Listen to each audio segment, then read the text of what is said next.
You might remember us reporting this time last night, when they started erecting the fence around the U.S. Capitol again. This is the fence they put up right after the January 6th attack on the Capitol by Trump supporters trying violently to block the certification of the election of President Biden.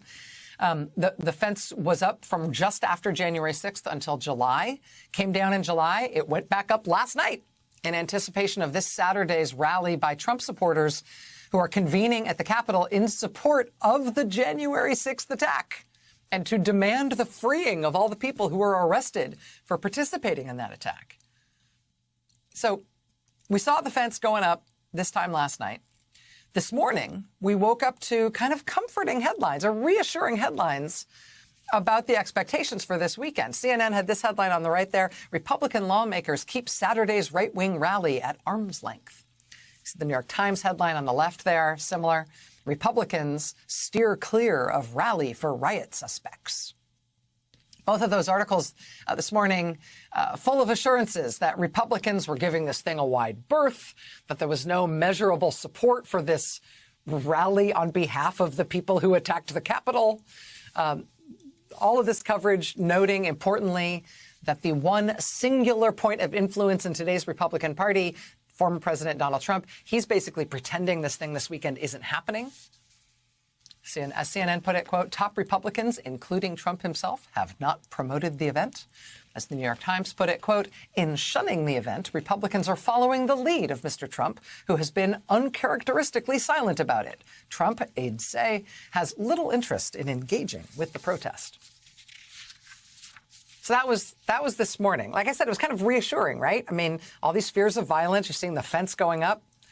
But then there's the headlines, right? Don't worry. Yes, it is Trump supporters coming back to the Capitol with lots of apparently violent chatter online about all the mayhem they want to cause.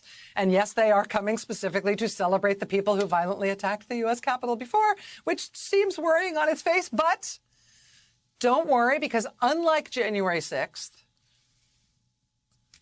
there's not like a bunch of Republican members of Congress who are speaking at the rally leading up to it, and Trump himself is ignoring this one. So sort of a big sigh of relief this morning.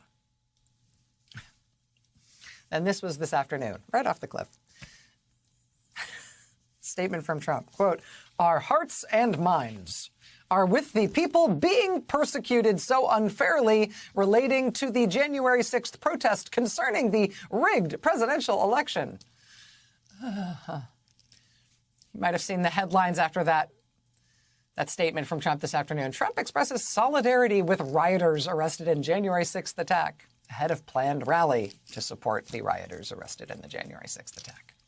It's almost like he saw the reporting from early in the day that people were feeling better, that there might not be more apocalyptic insurrectionist violence from his supporters this time. It's like he saw those headlines and saw people feeling a little bit better about it. And he was like, oh, I can fix that.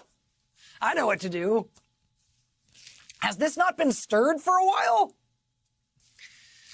The Department of Homeland Security has now given a warning to state and local law enforcement authorities across the country, warning about the potential threat of violence at the event on Saturday. And also, for some reason, they're warning about threats of violence tomorrow, the day before the rally.